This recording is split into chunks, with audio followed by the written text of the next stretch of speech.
नमस्कार, भारत 24 देख रहे हैं आप। आपके साथ मैं हूं सुरभि तिवारी और मैं हूं आपके साथ सचिन दुबे। शुरुआत करते हैं बुलेटिन की इस वक्त की बड़ी खबर के साथ। मथुरा में अखिल भारतीय हिंदू महासभा के राष्ट्रीय कोषाध्यक्ष और कृष्ण जन्मभूमि केस के मुख्य वादी दिनेश शर्मा ने सीएम योगी आदित्यनाथ को अपने खून से खत लिखा है, जिसमें उन्होंने लिखा है कि हिंदू महासभा 6 दिसंबर को शाही ईदगाह में हनुमान चालीसा का पाठ करने जा रहा है और 6 दिसंबर को दोपहर 12 बजे अभिजीत मुहूर्त में हिंदू महासभा के कार्यकर्ता हनुमान चालीसा का पाठ करेंगे। खत में दिनेश शर्मा ने यह भी लिखा है कि मथुरा के अधिकारी उन्हें जेल भेज दे या फिर फांसी पर चढ़ा दे, लेकिन वो शाही ईदगाह में हनुमान चालीसा पढ़ करके रहेंगे। उन्होंने यह भी लिखा कि अगर इस दौरान उनकी हत्या हो जाती है तो इसका जिम्मेदार पूरी तरह से जिला प्रशासन होगा।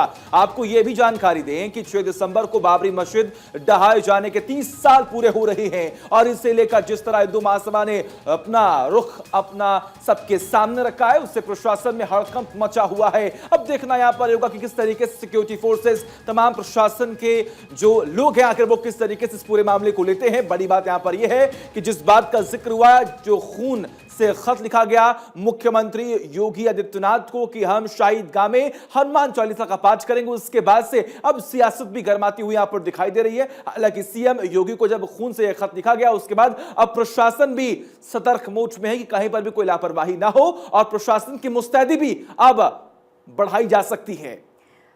तो इस खत की तस्वीर भी हम आपको दिखा रहे हैं, जिस खत को सीएम योगी के नाम पर लिखा गया और खून से इस खत को लिखा गया और साथ ही साथ ये कहा गया है कि शाही ईदगाह में हनुमान चालीसा का पाठ किया जाएगा। 6 दिसंबर को दोपहर 12 बजे अभिजीत मुहूर्त में हिंदू महासभा के कार्यकर्ता हनुमान चालीसा का पाठ करेंगे। इस खत में इस बात का जिक्र किया गया है। खत में दिनेश शर्मा ने इस बात का जिक्र भी किया है और लिखा है कि मथुरा के अधिकारी उन्हें जेल भेज दे या फिर सूली पे क्यों ना चढ़ा दे, लेकिन वो शाही ईदगाह में हनुमान चालीसा का पाठ जरूर करेंगे और करके रहेंगे। उन्होंने ये भी लिखा कि अगर इस दौरान उनकी हत्या हो जाती है तो फिर इसका जिम्मेदार पूरी तरीके से जिला प्रशासन ही होगा। और इस बात की आपको जानकारी दे दें, 6 दिसंबर को बाबरी मस्जिद ढहाए जाने के 30 साल पूरे हो रहे हैं, लेकिन अब जो खबर मथुरा की ईदगाह को लेकर के सामने आ रही है, आपको दो अलग अलग तस्वीरों में दिखा भी रहे हैं कि कैसे वो खत जो कि खून से लिखा गया और दूसरी तस्वीर में हम आपको दिखा रहे हैं जब हनुमान चालीसा का पाठ करने को लेकर के खत सीएम योगी के नाम पर लिखा गया, वो भी खून से।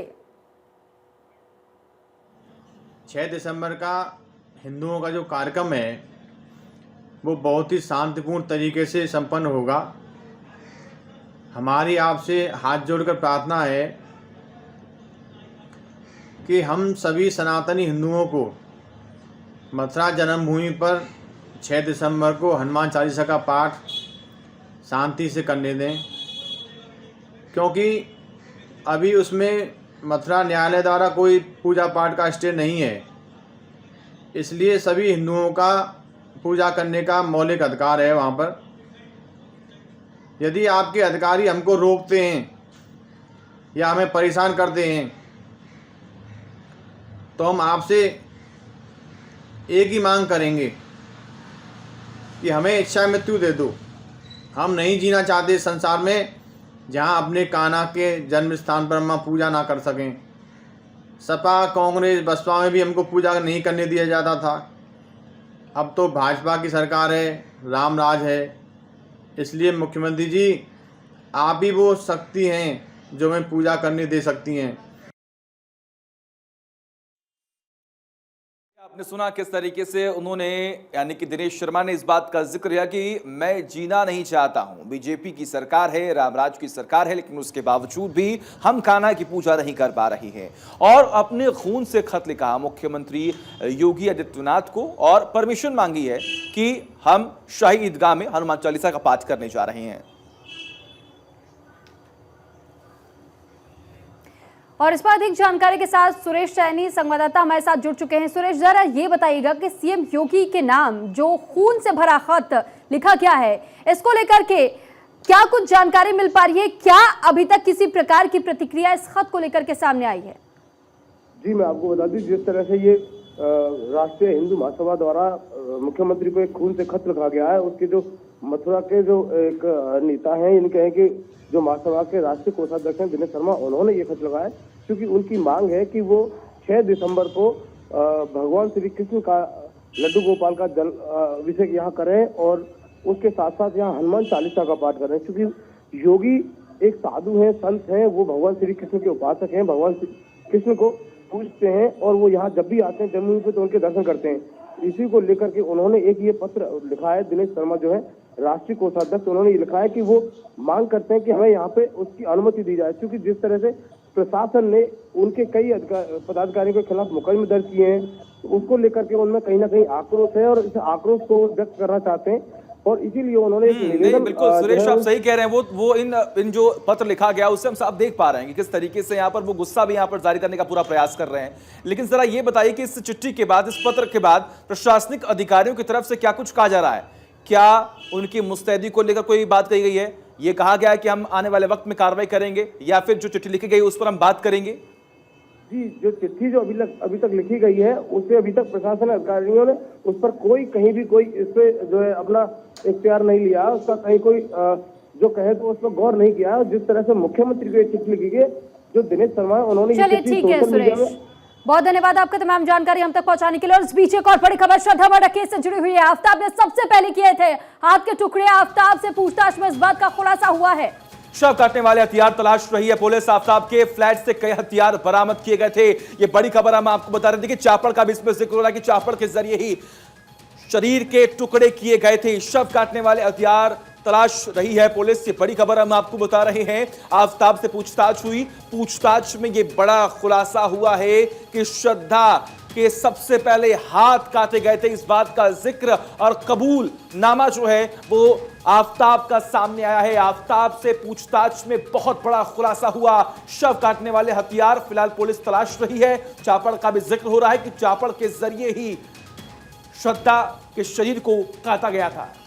तो ये बड़ी खबर और बड़ा अपडेट भी आपको दे रहे हैं। श्रद्धा मर्डर केस से जुड़ी हुई है। दरअसल आफ्ताब ने सबसे पहले हाथ के टुकड़े किए थे, इस बात का जिक्र उसने खुद किया। और जब पुलिस उससे पूछताछ करी थी, इसी पूछताछ के दौरान एक बड़ा खुलासा आफ्ताब ने यहां पर किया है कि सबसे पहले जब शरीर के टुकड़े करने की कोशिश आफ्ताब की तरफ से की गई तो सबसे पहले उसने श्रद्धा के हाथ को काटा और उसके बाद बाकी अंगों को भी उसके शरीर से अलग किया गया। और ऐसे में कुल 35 टुकड़े किए गए थे श्रद्धा के शव के, जिसको अलग अलग जगहों पर ठिकाने लगाने की कोशिश आफ्ताब की तरफ से की गई थी। हालांकि इस बात की जानकारी भी सामने आई कि कैसे पुलिस हर मामले से और हर एंगल से जांच करने की कोशिश लगातार कर रही है। जो भी सबूत अभी तक पुलिस के हाथ लगे हैं, इस बीच उन्हीं सबूतों के आधार पर अपनी कार्रवाई को आगे बढ़ा रही है पुलिस।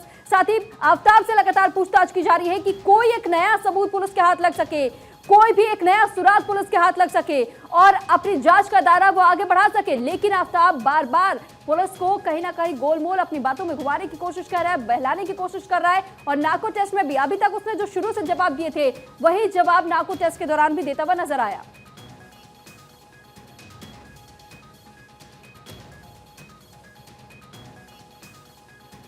और देखिए, तमाम जानकारी के लिए हमारे साथ हमारे सहयोगी गणेश पाठक जुड़े हुए हैं। गणेश, जरा ये बताइए, पूरे मामले की जांच हो रही, तमाम बड़े खुलासे हो रहे हैं, हर घंटे हर दिन तमाम बड़े खुलासे हो रहे हैं, लेकिन अब खबर ये सामने आई कि श्रद्धा के सबसे पहले हाथ काटे गए थे। और क्या अपडेट? देखिए, श्रद्धा हत्याकांड को लेकर हर समय हर घड़ी एक नई जानकारी सामने आ रही है।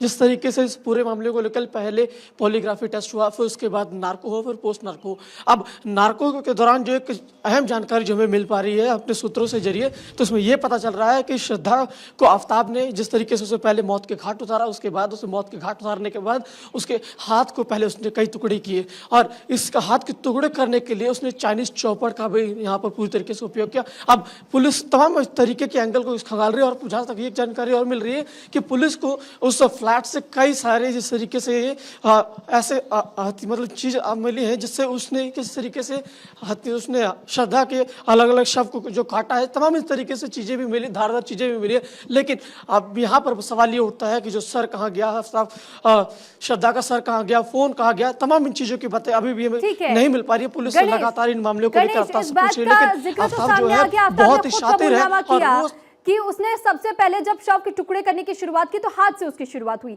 लेकिन क्या आफ्ताब ने उन लड़कियों के बारे में जानकारी दी है जो कि 20 लड़कियों के नाम और निकलकर सामने आ रहे थे? देखिए आफ्ताब बहुत ही शातिर है और पूरी जो भी बातें कर रहा है वो गोल मोल दे रहा है, कभी किसी बातों को बताता है, कभी किसी बातों को बताता है, लेकिन पुलिस उसकी चाल में नहीं आने, पुलिस लगातार उससे सवाल कर रही है कि पूछना चाह रही है कि किस तरीके से वो अलग अलग करके लड़कियों को अपने जाल में फंसाता था और किस तरीके से, और जिस तरीके से जो अलग, क्योंकि जो डेटिंग सोशल मीडिया के जरिए उसने अलग अलग लड़कियों को फंसाया, फिर उसके बाद क्योंकि ये मामला घटने के बाद भी, पूरी घटनाक्रम घटने के बाद भी उसके फ्लैट में जहां तक जानकारी जो मिल रही है लड़कियां आए करती ठीक है थी। गणेश, लेकिन आप लगातार इस नजर पूरी बना के घटना को रखिए, लेकर तमाम अपडेट्स हम आपसे लेते रहेंगे। आगे बढ़ते हैं और रुख करते एक बड़ी खबर का। बिहार के सिवान में जेल का एक वीडियो सामने आया है। इस वीडियो में जेल में होने वाली अय्याशी की कड़ाई खोल कर रख दी गई है। जेल में कैदी न सिर्फ सिपाहियों के सिर की चंपी करते हैं बल्कि पैसे देकर सामान भी खरीदते हैं।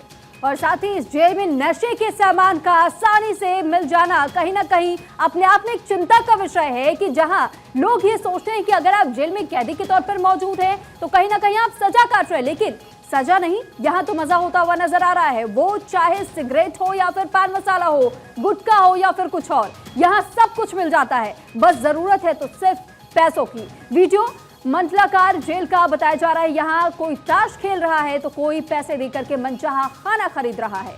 जेल कैंपस का वीडियो किसी और ने नहीं बल्कि जेल के अंदर के कैदी ने ही बनाया है। तस्वीरें आप देखिए, तस्वीरों को देखकर आप समझ पाएंगे कि देखिए जेल में कैदी सजा नहीं काट रहे हैं, मजे ले रहे हैं, और खास तौर पर जो वहां पर हवलदार मौजूद हैं उनकी चंपी भी करते हुए आप देख सकते हैं। और इस पर अधिक जानकारी के साथ प्रशांत झा संवाददाता हमारे साथ जुड़ चुके हैं। प्रशांत, जरा ये बताइए कि आखिर ये किस प्रकार की जो तस्वीरें सामने आई है, इसको लेकर के क्या जेल अधिकारियों की तरफ से अभी तक कुछ कहा गया है कि कैदी सजा नहीं बल्कि मजा लेते हुए नजर आ रहे हैं? देखिए, इस जैसे ही ये वीडियो सामने आया है उसके बाद से जेल अधिकारियों में खलबली मच गई है। कल मेरी बात हुई थी यहाँ के जो जेल के बड़े अधिकारी हैं उनसे, उनका ये कहना था कि ये वीडियो उनके पास भी आया है और उन्होंने इस पूरे मामले की जांच के आदेश दिए हैं और वहाँ के जो डीएसपी हैं साथ में जो एसडीओ हैं उनको उन्होंने जेल के अंदर भेजा था और पूरे मामले की तहकीकात करने की कोशिश की है।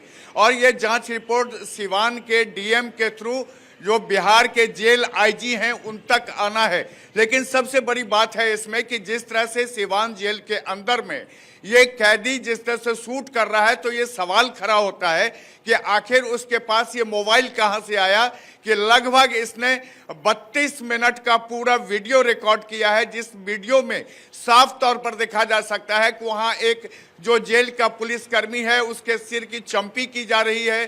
तो वहां पर जेल के अंदर एक दुकान चल रहा है। सबसे बड़ी बात सवाल यही है कि ये पूरा मामला एक बार में नहीं, पहले भी कई बार ऐसा हो चुका होगा। वो जेल अधिकारी जो इस बात का दावा कर रहे हैं कि हम कार्रवाई करेंगे, वो पहले कहां थे? क्या उनके सामने ऐसी घटनाएं नहीं हो रही थी? क्या ये तस्वीरें पहले सामने नहीं आ रही थी? लेकिन सिर्फ और सिर्फ ये खाना पूर्ति होगी।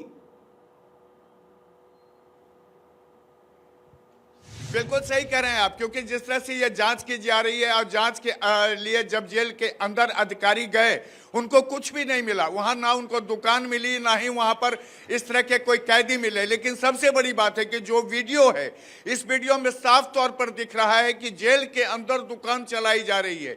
जेल के अंदर कैदी जो है वो ताश खेल रहे हैं, ताश के पत्ते खेल रहे हैं। साथ में जो वहां पर आप जेल के कैदियों के अलग अलग वार्ड में अलग अलग खाने की व्यवस्था की गई है। ये बिहार पुलिस ही नहीं, खास करके जेल के जो बिहार के मुखिया हैं वो बिहार के नीतीश कुमार हैं, जो मुख्यमंत्री हैं, उन्हीं के अंदर में ये जेल आता है। और जेल की ये तस्वीर जब बाहर आती है तो फिर से इसकी लिपापोती की कोशिश की जा रही है और लिपापोती की कोशिश की जा रही है। आपने बिल्कुल सही कहा, लेकिन जरा ये भी बताइए कि जहां कहीं ना कहीं बिहार प्रशासन पर सवाल खड़े हो रहे हैं, लेकिन बिहार प्रशासन चुप्पी साध लेती है हर बात पे, और हर बार वो ये कह देती है कि देखिए हमें इस बात की जानकारी नहीं थी, हमें जानकारी मिल चुकी है, हम जांच करेंगे। देखिए, सबसे बड़ी बात क्या है कि जब भी इस तरह के वीडियो सामने आए हैं, इससे पहले पटना के बेऊर जेल के भी वीडियो सामने आए हैं, इसके अलावा जो नवादा जेल के वीडियो आए, बिहार शरीफ जेल के वीडियो आए, और जिस वीडियो में दिखाए गए कि किस तरह से वहां पर मोबाइल्स हैं, कैसे वहां पर जो कैदी हैं वो नारकोटिक्स का इस्तेमाल करते हैं, कैसे वो जो गांजा का सेवन करते हैं, सिगरेट पीते हैं जेल के अंदर में, ये तमाम चीजें सामने आने के बावजूद भी जो कार्रवाई होती है, जो कुछ सिपाही निलंबित कर दिए जाते हैं, लेकिन जेल के वो अधिकारी कभी भी जांच के घेरे में नहीं आते हैं जिनके ऊपर और जिनके सांठगांठ से ये पूरा खेल जेल के अंदर चलता है। बिल्कुल सही कह रहे हैं प्रशांत जी। और देखिए, अब उम्मीद लगातार यही की जा रही है कि कार्रवाई हो सकता है, एक्शन लिया जाए कि जो लोग ऐसा कर रहे हैं उनको, उनके लिए एक नजीर पेश की जाए। लेकिन बड़ी बात यहां पर यह है कि देखिए, आपने भी जिक्र किया, पहली बार नहीं है, कई बार ऐसा हो चुका है जब ऐसे वीडियो सामने आए हैं। लेकिन हम ये मान सकते हैं कि प्रशासन की ही बहुत बड़ी लापरवाही है कि उन्होंने छूट दे रखी है ऐसी कि तमाम कैदी ऐसी जो तस्वीरें हैं वो सामने आती है और उन पर तमाम बड़े सवाल खड़े होते हैं। देखिए, सबसे बड़ी बात है कि यहाँ पर जब जेल के एक बड़े अधिकारी के घर पर छापेमारी की गई थी तो करोड़ों की संपत्ति मिली थी। आखिर ये संपत्ति कहाँ से आई थी? किसके पीछे का जो राज है वो यही जेल है। जेल के अंदर जिस तरह से सांठगांठ होती है, जिस तरह से कैदियों को छूट मिलती है और जेल के अंदर से कैदी पूरे बिहार में आपराधिक घटनाओं को अंजाम देते हैं और उसके एवज में जो पैसे होते हैं, जिसको आप घूस की रकम कह सकते हैं, वो रकम यहाँ पर अधिकारियों के बीच आते हैं। लेकिन कुछ अधिकारी इसमें ईमानदार भी हैं, जिनके पास जब ये वीडियो आया है तो उस वीडियो पर उन्होंने कार्रवाई की बात की है और जांच के लिए उन्होंने वहां के एसडीएम को, और सबसे ज्यादा महत्वपूर्ण यही हो भी जाता है कि कहीं ना कहीं अब कार्रवाई कैसे आगे बढ़ाई जाएगी, इस पर आप नजर बनाए रखिएगा। फिलहाल तमाम जानकारी साझा करने के लिए बहुत धन्यवाद आपका। आगे बढ़ते हैं खबरों में, एक और बड़ी खबर आपको बताते हैं। AIUDF के अध्यक्ष बदरुद्दीन आजमल ने लव जिहाद में लेकर के असम के मुख्यमंत्री हेमंत बिस्वा शर्मा को विवादित बयान दिया और बदरुद्दीन ने कहा है कि इंशाअल्लाह प्राइम मिनिस्टर के बाद मुख्यमंत्री हेमंत बिस्वा शर्मा का नाम आ रहा है। और देखिए, अमित शाह के बाद आपका नाम आ रहा है, इसलिए आपको तो कोई भी डर नहीं है। 4-5 लव जिहाद आप भी कर लो, ठीक है। हमारी मुसलमान बच्चियों को आप भगा ले जाओ, उनको कहां रखोगे? इसके अलावा उन्होंने कहा कि आप बता देना, हम वहां आपके लिए मिठाई भी लेकर आएंगे। हमें आपसे झगड़ा करने की जरूरत नहीं है। आप अपने घर में मुसलमान बच्चियों को ले जाओ, भगा कर रखो, जितनी शरीर में ताकत है उतना लव जिहाद करो। इस बात का जिक्र किया है all India United democratic front के नेता अकबरुद्दीन ने। उन्होंने इस बात का जिक्र किया कि आप भी लव जिहाद करो, 3-4 लव जिहाद करो, हम आपसे लड़ाई नहीं करेंगे, जंग नहीं लड़ेंगे। हम आपके घर पर आकर, आप जहां पर मुसलमान बच्चियों को रखोगे वहां आकर मिठाई खिलाएंगे। 22 साल में शादी कर लेते हैं लड़कियां, 18 साल सरकार ने इजाजत दी, उसके बाद शादी कर लेते हैं। वो लोग 40 साल से पहले 1, 2, 3 इलीगल बीवियां रखते हैं, वहां बच्चे होने नहीं देते हैं, उनका खर्चा वो बजाते हैं, मजा उड़ाते हैं। उसके बाद 40 साल के बाद माँ बाप ने मजबूर किया या कहीं फंस गए तो एक शादी कर ली। उसके बाद 40 साल के बाद बच्चा पैदा करने की सलाहियत कहाँ रहती है?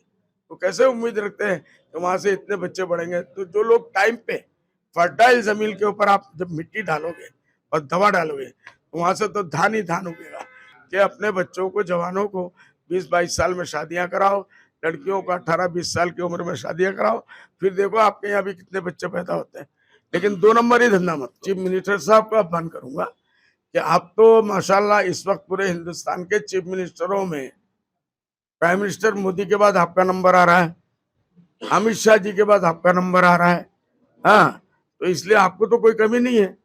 आप 2-4-5 लव जिहाद खुद कर लो, ठीक है। हमारी मुसलमान बच्चियों को भगा के लेके जाओ, कहाँ रखोगे वो जगह हम लोग को बता देना, हम आपको मिठाई देने आएंगे, हम झगड़ा करने नहीं आएंगे, समझे कि नहीं? हमारी मुसलमान बच्चियों को आप भगा ले जाओ, लेकिन आप करो, अपने घर में 4-5 मुसलमान लड़कियों को ले जाओ, भगा के रखो और लव जिहाद उनसे करो। जितना शरीर में ताकत है उतना ताकत आजमा लो, कमर में कितना ताकत है वो भी देख लिया जाएगा। उनको नौकरियों से डिप्राइव कर रहे हैं। तो ये है AIUDF चीफ जिन्होंने इस बात का जिक्र किया और असम के मुख्यमंत्री, प्रधानमंत्री, गृह मंत्री अमित शाह का जिक्र किया।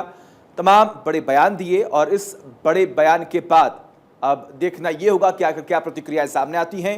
AIUDF बदरुद्दीन चीफ हैं ये, और ऐसे में अब देखिए किस तरीके से तमाम जो सियासी बवंडर है वो भी देखने को मिलेगा। लव जिहाद का मुद्दा उठाया, लेकिन इस बात का जिक्र किया कि आप भी 3-4-5 लव जिहाद के मामले करो, हम आपसे जंग नहीं लड़ेंगे, हम आपको मिठाई खिलाएंगे। इस बात का जिक्र किया है बदरुद्दीन ने। बदरुद्दीन ने साथ ही ये भी कह दिया कि मुसलमान बच्चियों को आप भगा ले जाओ, उनको ये कहा रखेंगे आप, हमें बस इस बात की जानकारी दे दीजिएगा, हम आपसे लड़ाई झगड़े करने नहीं आएंगे बल्कि मिठाई का डब्बा लेकर के आपके पास आएंगे।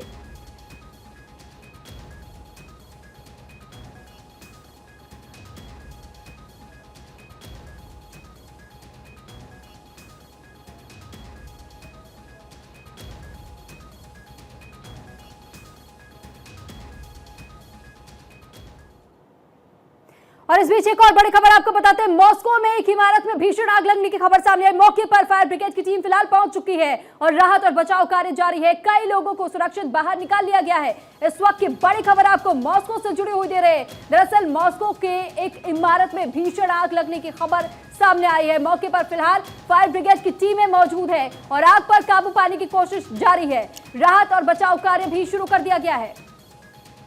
तो फिलहाल ये बड़ी खबर हम आपको लगातार बता रहे हैं। मॉस्को में एक इमारत में भीषण आग लगी है। दिखते ही दिखते आग ने विकराल रूप ले लिया। मौके पर फायर ब्रिगेड की गाड़ियां मौके पर पहुंची हैं। कड़ी मशक्कत के बाद आग पर काबू पाने का प्रयास लगातार जारी है। हालांकि अभी तक कितने हताहत हैं इसकी कोई जानकारी नहीं है। एक बिल्डिंग है, वहां पर आप देखिए किस तरीके से भीषण आग लगी और देखते ही देखते आग ने विकराल रूप लिया। आप देख पा रहे हैं किस तरीके से फायर ब्रिगेड की तमाम गाड़ियां भी मौके पर मौजूद हैं। पूरा आसमान सिर्फ और सिर्फ काले धुएं से भरा हुआ है। पूरी कोशिश ये की जा रही है कि आग पर काबू जल्द से जल्द पा लिया जाए। तो फिलहाल वो तस्वीर भी हम आपको दिखा रहे हैं जिस इमारत में भीषण आग लगने की खबर सामने आई है। दरअसल मॉस्को की ये एक इमारत बताई जा रही है जहां भीषण आग लगी है। वो तस्वीरें देखकर के आप खुद भी अंदाजा लगा सकते हैं, क्योंकि धुएं का काला गुबार भी आप इन तस्वीरों में देख पा रहे होंगे। आग की लपटें भी आपको जरूर नजर आ रही होंगी। फिलहाल मौके पर फायर ब्रिगेड की टीमें पहुंच चुकी हैं और राहत बचाव कार्य शुरू कर दिया गया है। कई लोगों को सुरक्षित बाहर भी निकाल लिया गया है। कोशिश लगातार फायर ब्रिगेड की टीम की तरफ से जारी है कि जल्द से जल्द आग पर काबू पाया जा सके।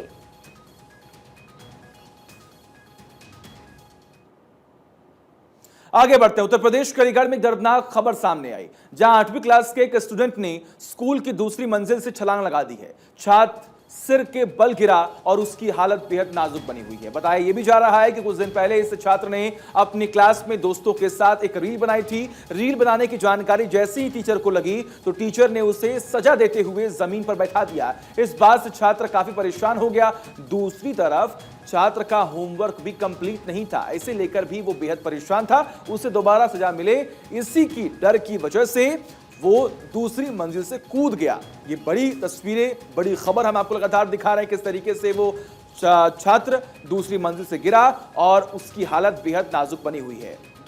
तो ये पूरी घटना बन्ना देवी थाना इलाके के इंग्राहम स्कूल की बताई जा रही है, जहां पर एक छात्र इस बिल्डिंग के दूसरी मंजिल पर चढ़ा और उसके बाद से उसने वहां से छलांग लगा दी। दरअसल टीचर को इस बात की जानकारी लग गई थी कि 8वीं क्लास में पढ़ने वाले छात्र ने रील बनाया था और इसी को लेकर के जब टीचर को पता चला तो बच्चा बेहद घबरा गया और कहीं ना कहीं वो अपनी जान बचाने के लिए कोशिश करता हुआ नजर आया, लेकिन डर की वजह से जब दूसरी मंजिल पर चढ़ा तो उसने छलांग लगा दी।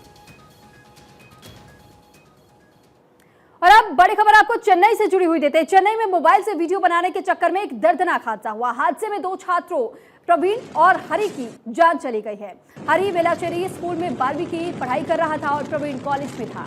दोनों एक महंगी बाइक पर थे और 100 से ज्यादा की स्पीड में बाइक चला रहे थे। पीछे बैठे हरि अपने मोबाइल में गाड़ी की स्पीड रिकॉर्ड कर रहा था और तभी अचानक एक लोडिंग वाहन सामने आने की वजह से प्रवीण बाइक को बचाने की कोशिश तो करता हुआ नजर आया, लेकिन उसने जैसे ही बाइक को मोड़ा, बाइक अनियंत्रित हो जाती है और फिर सड़क पर सामने आ रही लोडिंग वाहन से टकरा जाती है। दोनों को सिर में काफी गंभीर चोटें लगती हैं, लेकिन अस्पताल पहुंचने के बाद से दोनों छात्रों की मौत हो जाती है। और पुलिस ने दोनों छात्रों का वीडियो जारी करते हुए अपील की है कि स्पीड में बाइक न चलाएं और इसीलिए हम भी आपसे यही अपील करते हैं कि अगर आप सड़क पर निकल रहे हैं बाइक से तो आप कृपया इतनी तेज बाइक ना चलाएं, क्योंकि घर पर आपका लोग, आपका परिवार, आपके दोस्त इंतजार कर रहे होते हैं। तो ये अपील हमारी कि आप भी इतनी स्पीड में बाइक ना चलाएं।